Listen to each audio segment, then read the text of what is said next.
El saludo desde el afecto para todos los seguidores de Consejo Sano. Este es un espacio que busca respuestas vinculadas con la salud humana. Y desde el comienzo declaro el tema que abordaremos, un asunto de altísima sensibilidad. Y hablo del cáncer pediátrico. Está con nosotros, para suerte de Consejo Sano y de nuestro público, la doctora Janet Rodríguez, pediatra, médico pediatra, que en oportunidades anteriores nos ha acompañado. Bienvenida, doctora Janet. Muchas gracias. Gracias por la oportunidad de estar aquí nuevamente hablando de este tema. Como bien decías, muy sensible, pero es real. Existe el cáncer pediátrico. Todavía escuchamos, sobre todo personas mayores, que no pueden creer que un niño tenga cáncer. Y sí es posible. Cierto. Sabemos que existe el cáncer pediátrico, pero no deja de sorprendernos. Exacto. ¿Cómo es posible que un niño, digamos, de 4 o de 5 años, incluso de menor edad, con un organismo, digamos, que está descubriendo la vida, pueda padecer una enfermedad de esta magnitud? Exactamente, sí, es así. El cáncer pediátrico, a diferencia del cáncer del adulto, no tiene los mismos factores de riesgo, por así decirlo. Cuando hablamos del cáncer en adultos, lo asociamos a veces a alcohol, a malos hábitos dietéticos, a sedentarismo. En los niños, generalmente, está dado por mutaciones genéticas no hereditarias o aleatorias, errores en el desarrollo del tejido embrionario. Dentro de ellas está el nefroblastoma, y también se asocia a síndromes hereditarios. Dentro de ellos un tumor muy frecuente que es el retinoblastoma.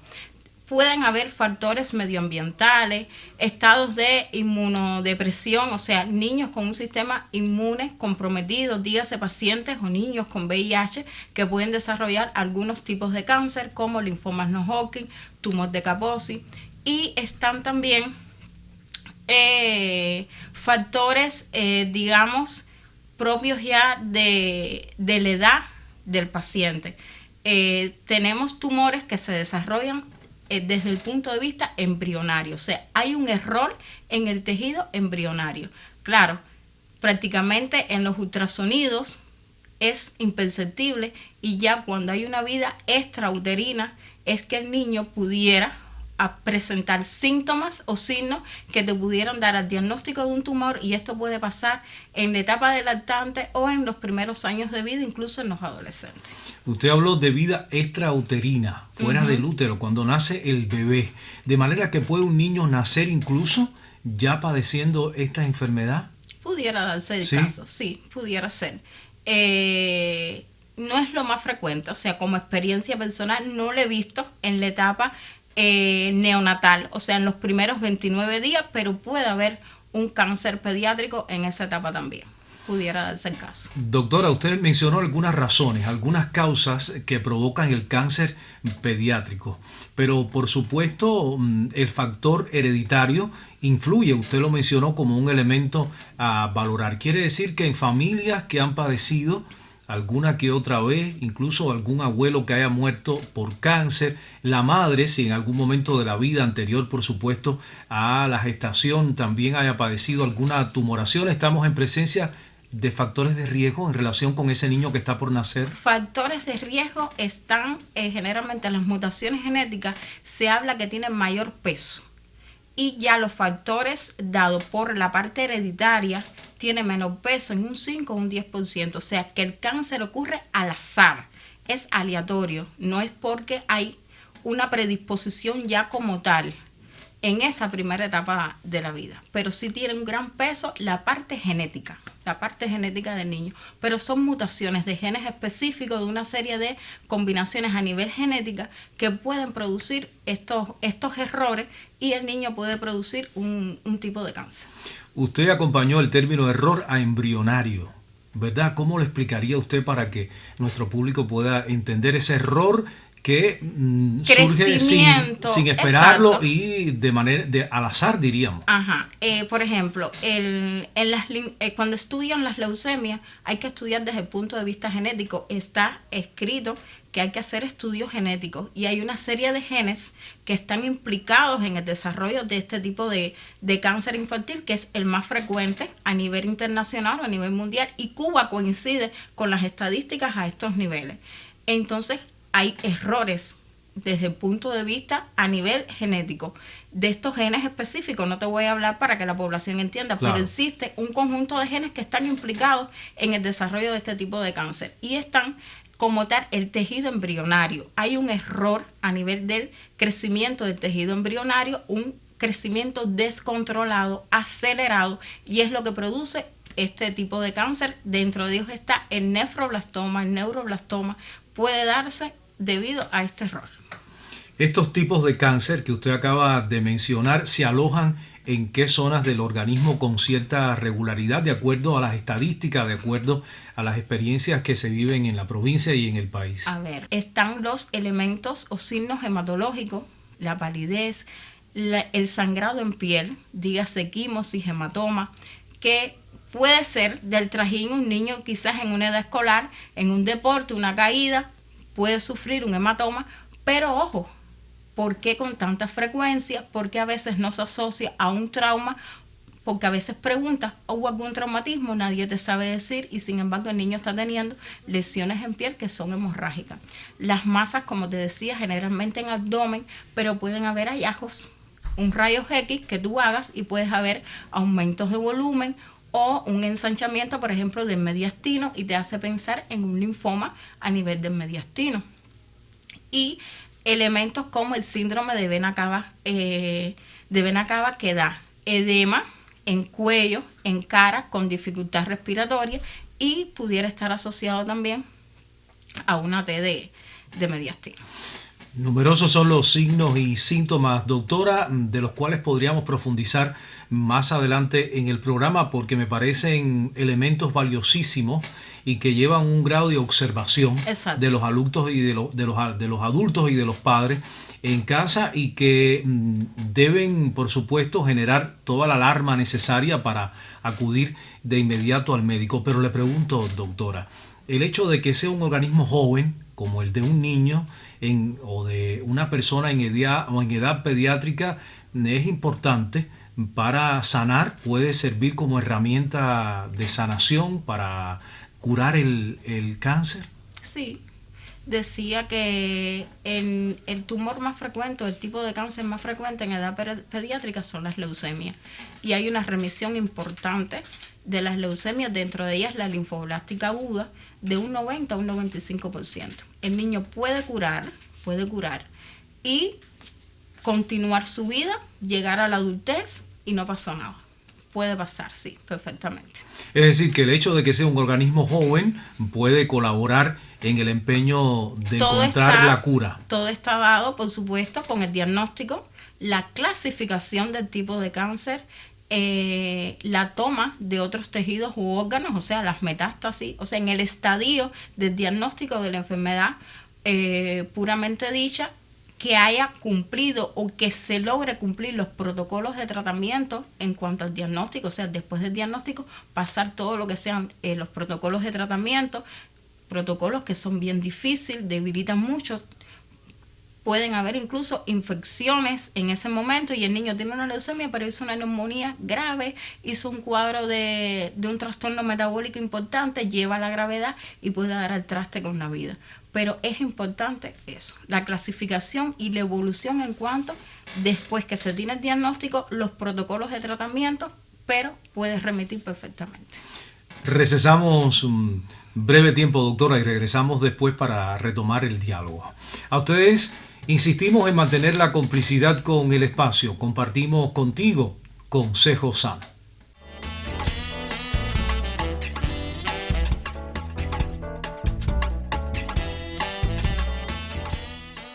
El estrés, la falta de sueño, una alimentación inadecuada y la escasa actividad física suelen ser las principales causas de sensación de fatiga constante. Existen métodos efectivos para recuperar y aumentar tus niveles de energía de manera natural y duradera. El sueño adecuado es esencial para que puedas realizar tus actividades cotidianas. No dormir lo suficiente puede llevar a una sensación de agotamiento, mal humor y cansancio al día siguiente, afectando tu estado físico y mental. Los expertos recomiendan dormir entre 7 y 8 horas por noche para asegurar un descanso reparador y favorecer la salud en general. Además, un buen sueño permite que el cuerpo reponga sus reservas de energía y recupere su vitalidad. Intenta reducir el consumo de alimentos procesados, carbohidratos simples y ricos en azúcar. Aunque estos productos pueden ofrecer un impulso de energía inmediato, su rápida absorción suele ir seguida de una caída brusca que te deja cansado y sin fuerzas. En su lugar, elige alimentos integrales, frescos y nutritivos que aporten a tu cuerpo las vitaminas y minerales esenciales para un funcionamiento óptimo. Para obtener energía a lo largo de tu día, procura beber agua de manera regular, en especial durante el ejercicio o cuando hace mucho calor. Se recomienda consumir aproximadamente 3 o 4 litros de agua al día, considerando tanto bebidas como alimentos en alto contenido de agua. La positividad y la buena energía se contagian. Es por eso que rodearte de gente con buenas vibras te motivará a enfrentar mejor tu día a día. Estar cerca de individuos con una actitud optimista puede elevar tu propio entusiasmo y bienestar.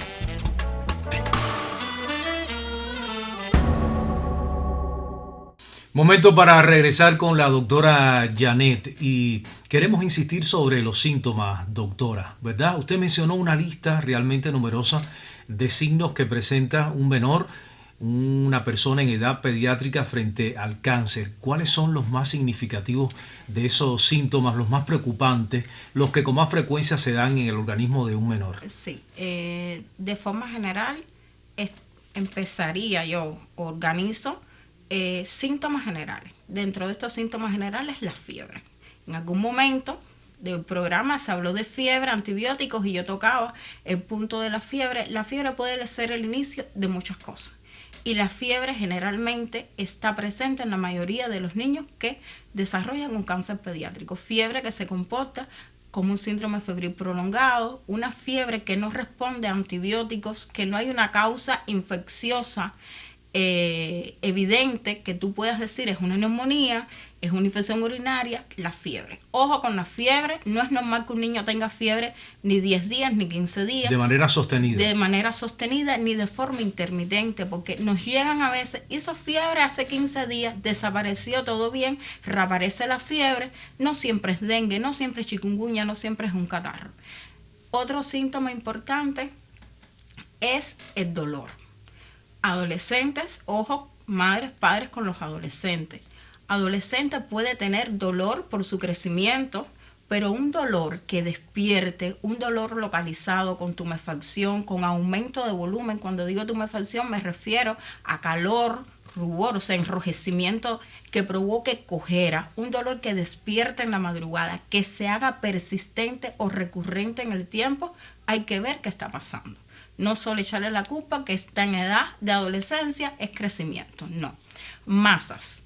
No es normal o puede coincidir que un niño tenga una hepatomegalia y puede tener un foco infeccioso, puede ser, pero una hepatomegalia con esplenomegalia, que no hay antecedentes de un dengue, que no hay antecedentes de un síndrome mononucleósico o de una mononucleosis infecciosa o alguna otra enfermedad. ¿Hepatomegalia a qué se refiere? Aumento del hígado, sí. Y esplenomegalia, aumento del vaso.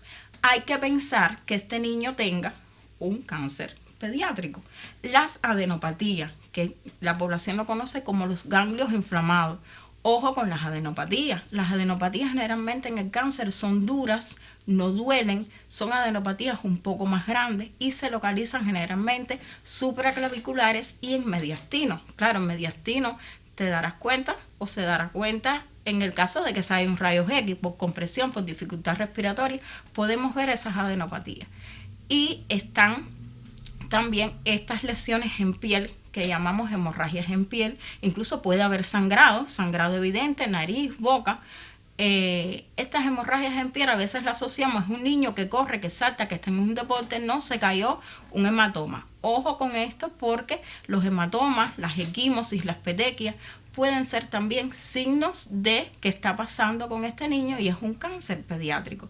No es que cada vez que el niño roce, no tiene por qué haber una hemorragia en piel y no tiene por qué prolongarse esto en el tiempo ni ser frecuente, que por lo mínimo el niño tenga lesiones en piel de tipo hemorrágica. O es un cáncer pediátrico o es alguna enfermedad hematológica. Entonces hay que estudiar. Otro de estos síntomas son los síntomas neurológicos o oftalmológicos. Síntomas, la cefalea, el vómito en proyectil, que es el vómito que no hay una náusea. Vomita, es un chorro, así en proyectil. La cefalea, el papiledema, que eso se hace ya con un fondo de ojo, o sea, te das cuenta del papiledema por un fondo de ojo. La ataxia, o sea, caminar sin una estabilidad. La convulsión, toma de pares craneales, ya puede ser, no sé, defectos auditivos, que aparezcan estrabismo de forma brusca, producción del ojo, de un ojo o de los ojos.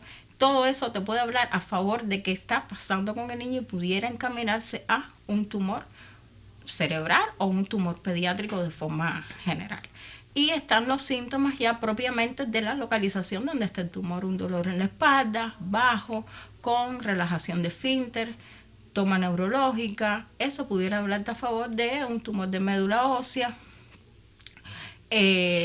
masas abdominales, un nefroblastoma, un neuroblastoma, aumento de volumen en los glúteos, dolor específico en un pie, en fémur, muslo, en un radiomiosarcoma, o sea, ya síntomas o sintomatología propia de la localización donde pudiera estar este tumor.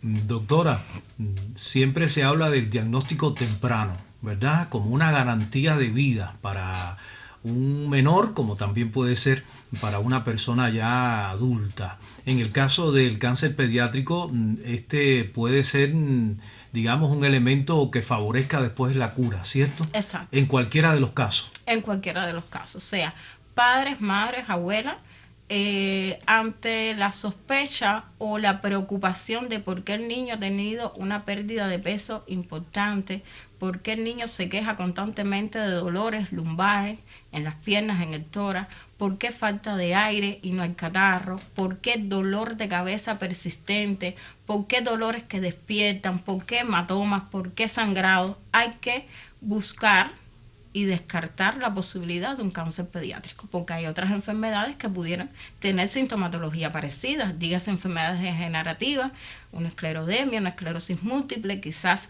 un lupus. O sea, hay enfermedades que te pueden dar como diagnóstico diferencial a un cáncer pediátrico, pero siempre hay que pensarlo, y más en la incidencia que hemos tenido en nuestro hospital en el año 2024-2025, aproximadamente 10 casos de niños con cáncer. Y desgraciadamente también hay fallecidos porque los niños se pueden morir. No todos curan. Claro. Es así. Esa es la mala noticia en medio de un panorama Exacto. de este tipo, y hay que liberar preocupaciones, sobre todo buscando lo peor, como decimos en el argot Exacto. popular, doctora, para entonces poder afrontar otra situación. Y usted hablaba de varios padecimientos. ¿Puede que alguna enfermedad de base sea predisponente de cáncer en un menor? No. ¿No? No, ya te decía que la causa generalmente de cáncer son factores genéticos, mutaciones genéticas, errores del tejido embrionario, pero una enfermedad así como tal. Ahora, tú puedes tener un cáncer que no ha tenido un diagnóstico y quizás en el curso de una neumonía, por ejemplo, por la evolución que tenga esta neumonía, las características al examen físico, por esta neumonía se haga el diagnóstico además de que el paciente tiene un cáncer. Puede pasar. Puede pasar. Y en el camino de la búsqueda, ¿verdad? En el camino del diagnóstico, estamos encontrando ya respuestas. Y en ese sentido, ya lo decíamos ahorita, los padres, los adultos, los cuidadores tenemos que ser muy observadores. Exacto. Sobre todo con los signos y los síntomas. Hacemos el receso, el segundo que corresponde, doctora, para entrar entonces en el tercer segmento del programa. Seguimos conversando aquí con la doctora Janet sobre cáncer pediátrico.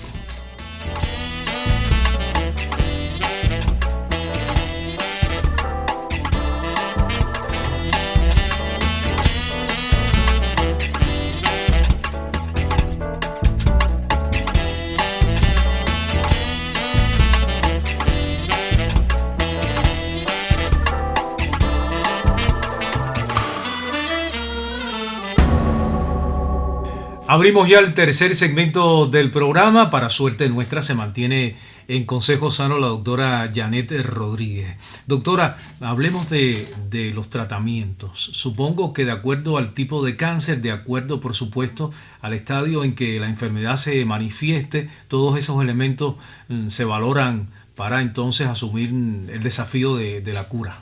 Claro. Primero la sospecha, definirlo a través de estudios que se le tienen que hacer, evidentemente, dígase biopsia, tomografía, resonancia, estar seguros del tipo de cáncer y entran a un protocolo de tratamiento dado por quimioterapia, por cuidados generales y la cirugía también.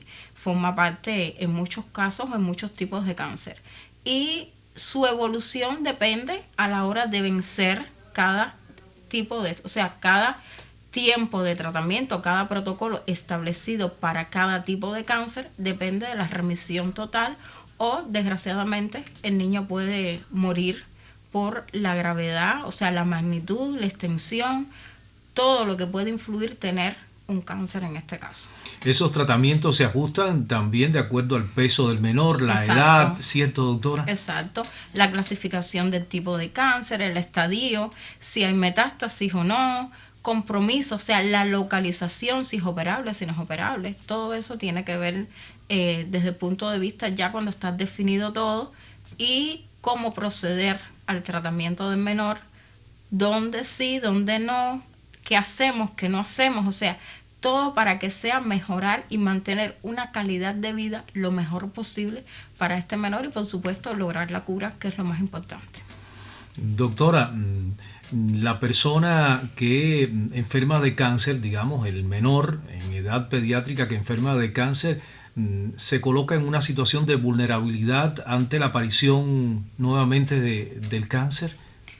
Sí, puede haber reaparición, puede haber una remisión total de la enfermedad, pero puede haber recaídas o ser recurrente. Pueden quedar células de este cáncer y reaparecer la sintomatología o cáncer propiamente dicho, y puede haber metástasis que quizás en un primer momento no fueron evidentes a la hora de verlo, la quimio, la cirugía no fue tan precisa y quedaron en algún lugar del organismo metástasis, células, y entonces puede regresar el tumor. Sí, puede pasar.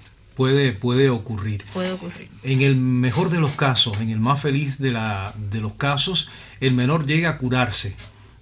Ya tiene que asumir determinados estilos de vida para el futuro en cuanto a nutrición, ejercicio físico, evitar, digamos, determinados contaminantes. ¿Qué recomienda usted? Desde el minuto cero del diagnóstico de un cáncer pediátrico ya hay una modificación total del estilo de vida del menor, que incluye la familia y sus alrededores. Todo el que esté implicado en el menor de edad tiene que haber un cambio de vida radical. Desde el agua que se va a tomar el menor, la higiene de los alimentos, evitar el contacto con cosas que le puedan provocar infecciones oportunistas y debilitar aún más ese sistema inmunológico.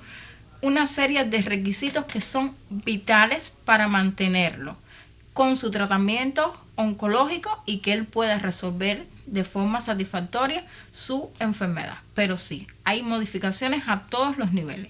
Incluso después del alta, curado el niño, hay que mantener una serie de requisitos. Incluso quizás la población puede ver niños a veces que están con nasobucos y están incorporados a la escuela. A veces son niños que salieron o terminaron de un tratamiento, de un cáncer, y entonces no pueden tener ese contacto brusco con el medio ambiente. Necesitan poco a poco ir incorporándose a la sociedad, pero con una serie de medidas y una serie de regulaciones desde el punto de vista para mantener su salud y evitar infecciones que puedan virar atrás con su evolución en cuanto a la terapéutica del cáncer. Sí. Ya está ofreciendo usted asesoría, está orientando en una medida considerable a la familia sobre todo, ¿verdad? ¿Qué otras recomendaciones le haría a los padres? Todo niño con cáncer es algo bien duro, bien difícil desde el momento que tú lo presientas, o sea, desde el momento que es presuntivo, que no hay un diagnóstico todavía definitivo, decirle a un padre, pensamos que tu niño pudiera tener una leucemia, que es lo más frecuente, ya es bien doloroso. Todo el mundo se mira, ¿cómo lo digo? ¿Qué hago? Pero hay que decirlo. No se debe de mentir. A veces hay que buscar asesoría con psicólogo.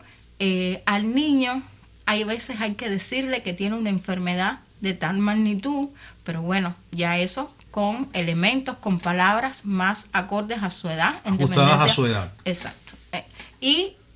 ¿Por qué tiene que ser así? ¿Por qué no puede ser de otra forma? Pero no te preocupes, que en algún momento tú vas a poder hacerlo de esa forma.